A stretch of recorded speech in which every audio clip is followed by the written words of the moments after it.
દિશા એની 3 વર્ષની માસૂમ દીકરીને લઈને રસ્તા પર ચાલી જતી હતી. કાંઈ જ સૂઝબૂઝ એને નહોતી. એ કયાં જઈ રહી છે, એને કયાં જવું છે એ પણ કયાં ખબર હતી. બસ ચાલી જતી હતી. હવે તો પગ લથડતા હતા. 3 વર્ષની દીકરી ભૂખ અને થાકથી રડતી હતી. દિશા એને ફોસલાવતી હતી. દિશાના મનમાં એક સાથે બહુ બધા અવાજો પડધા મારતા હતા. મમ્મી, અમારી આબરૂના ધજાગરા કરી દીધા આ છોકરીએ. પપ્પા, હું મરી જઉં તોય મારું મોઢું જોવા ન આવતી. મારું મોત ના બગાડીશ. દિવેશ, તારા બાપની આબરૂનો વિચાર નથી કર્યો તે. તો પછી મારી તો શું વાત? સાસુ, આબરૂવાળા ઘરની છોકરી હોય તો આવી રીતે ભાગીને અમારા ઘેર ના આવી હોત. દિશાએ જોરથી કાન બંધ કરી દીધા અને નફરત ધિક્કારના મનોભાવ સાથે મન મક્કમ કરી દીકરીને હાથમાં તેડી કાંકરિયાની પાળ પર ચડી ગઈ. હજી મોતની છલાંગ લગાવે એ પહેલાં જ એક પ્રેમાળ હાથે એને પછી ખેંચી લીધી. દીકરી, નહીં બેટા, આ તું શું કરવા જઈ રહી છો? કોણ છો તમે? કેમ મને રોકી રહ્યા છો? મને નથી જીવવું. મારું કોઈ નથી આ દુનિયામાં. મને મરવા દો અંકલ. હું તો એક આબરૂહીન સ્ત્રી છું.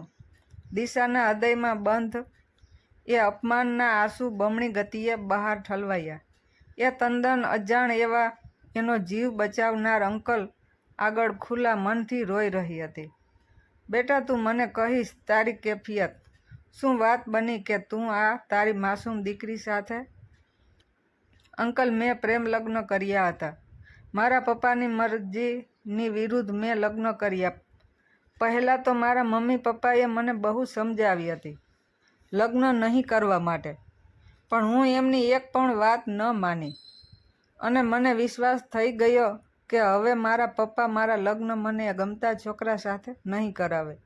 ત્યારે હું ઘરેથી એ છોકરા સાથે એક દિવસ સાથે ભાગી ગઈ અને અમે લગ્ન કર્યા. શરૂઆતમાં મને એવું હતું કે મારા પપ્પાની હું લાડકી દીકરી છું તો મારા પપ્પા મારાથી વધારે સમય રિસાઈને નહીં રહી શકે.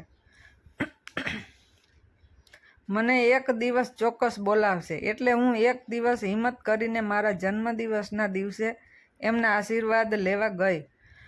પણ મારા પપ્પાનો ગુસ્સો હજી પણ બિલકુલ ઓછો નહોતો થયો.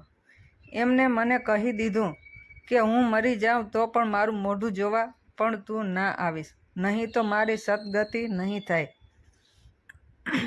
મારા લગ્ન થયા પછી શરૂઆતના 1 વર્ષ તો બધું સારું જ ચાલ્યું, પણ જેવી મારા પતિ અને સાસરિયાઓને ખબર પડી કે મારા પપ્પાએ એમની કરોડોની મિલકતમાંથી મને દરગુજર કરી, એવો જ એ લોકોએ કાચીડાની જેમ રંગ બદલ્યો અને મારી કઠણાઈઓ શરૂ થઈ ગઈ. દીકરીના જન્મ પછી તો કોઈ રાત મેં માર ખાધા વિના નથી કાઢી. છતાંય એ બધું જ સહન કરી હું ક્યાં જતી. હદ તો ત્યારે થઈ ગઈ જ્યારે વિદેશ બીજી સ્ત્રીને ઘરમાં જ લઈ આવ્યો અને મારી નજર સામે જ બંને પતિ પત્ની દિશાનું ફરી ડૂસકું નીકળી ગયું. શાંત થઈ જા બેટા, ચલ તારા પપ્પાના ઘરે. ક્યાં રહે છે?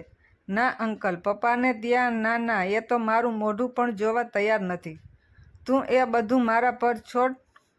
દિશા ધબકતા મને એ મસીહા થઈને આવેલા અંકલની સાથે એના પપ્પાના ઘરે ગઈ.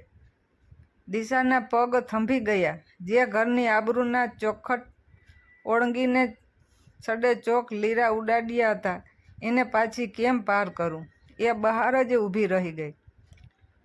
આ પરિચિત ભાઈનું ઘર કે? હા હા, બોલો, આ જ ઘર. અને હું પરિચિત? દિશા, તમારી દીકરી. નામ ના લો એનું. મુરબી, પહેલાં શાંત થાવો. મારી વાત રજૂ કરવાનો મોકો આપો. મને એકવાર સાંભળો, પછી તમે જે કહેવું હોય એ કહેજો. જે નિર્ણય લેવો હોય એ લેજો. હા બોલો. મારું નામ દિવાકર. હું પણ એક દીકરીનો પિતા. બહુ અરમાન હતા મને દીકરાના ધામધૂમથી લગ્ન કરવાના. અમારી જ્ઞાતિનો સરસ ખુશીલ સુશીલ ભણેલો છોકરો શોધી એના લગ્ન નક્કી કર્યા. પણ લગ્નના આગલા દિવસે જ એના કહેવાતા પ્રેમી સાથે મારી આબરૂના લીરા લીરા કરી ભાગી ગઈ. તમારી જેમ જ બહુ ગુસ્સો આવ્યો મને પણ. મારા પ્રેમમાં એવી શું ખોટ રહી ગઈ હતી કે એને બહાર પ્રેમ શોધવો પડ્યો. ઘરમાં બધાને કહી દીધું. હવે કોઈ એને બોલાવી નહીં. આપણા માટે એ મરી ગઈ સમજો. પણ એક દિવસ એનો ફોન આવ્યો.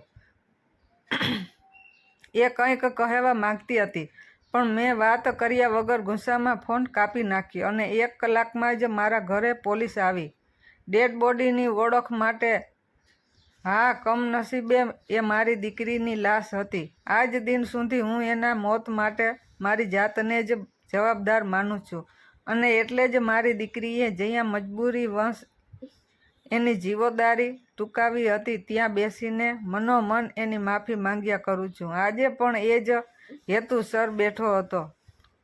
ત્યાં ફરી એક દીકરી. એ દીકરી શું? દિવાકરભાઈ બોલો. પરીક્ષિતભાઈ આકુળ વ્યાકુલ થઈ ગયા. એ દીકરી એટલે તમારી દિશા. શું થયું મારી દિશાને? ક્યાં છે? આટલો પ્રેમ કરો છો દીકરીને તો પછી આ બહારની નફરત શું કામ? સમાજ આબરૂ. આ આબરૂએ આપણા લોહી કરતાં વધુ કેવી રીતે આપણા સંતાનની ખુશીઓના ભોગે માન્યું કે છોકરા એમની કાચી ઉંમરમાં નાદાની કરી નાખે. પણ આપણે તો કાચા નથી. મા બાપે દિલ મોટું રાખવું જ પડે જેથી એમના સંતાન જિંદગીની કોઈ પણ નાજુક ક્ષણે એટલા તો ખાતરીબંધ હોય કે દુનિયા આખી મારી વિરુદ્ધ કેમ ન હોય, પણ કમ સે કમ મારા માતા પિતા તો મારી સાથે જ હશે. દિવાકરભાઈ, એક બાપ તરીકે હું આબરૂની ફિકરમાં લાગણી ચૂક્યો. મારી દીકરી મને ક્યારેય માફ નહીં કરે. પપ્પા, મને માફ કરી દો. ઘરની બહાર દરવાજાની આડાશે અંદર બે પિતા વચ્ચેના સ્વાદ સાંભળીને ઊભેલી દિશા છોડીને પરીક્ષિતભાઈના પગે પડી. દીકરા, ભૂલ મેં પણ કરી. એક દીકરીનું સ્થાન પગમાં નહીં પણ હંમેશા પિતાના હૃદયમાં હોય છે. દિવાકરભાઈ, તમારો આભાર કયા શબ્દોમાં વ્યક્ત કરું? તમે તો મારી આંખો ખોલી દીધી. તમને તમારી દીકરી મળી ગઈ. બસ, એટલે દિવાકરભાઈ વધુ બોલી ન શક્યા. આજે એક પિતા પુત્રીનું મિલન એ જોઈ રહ્યા હતા.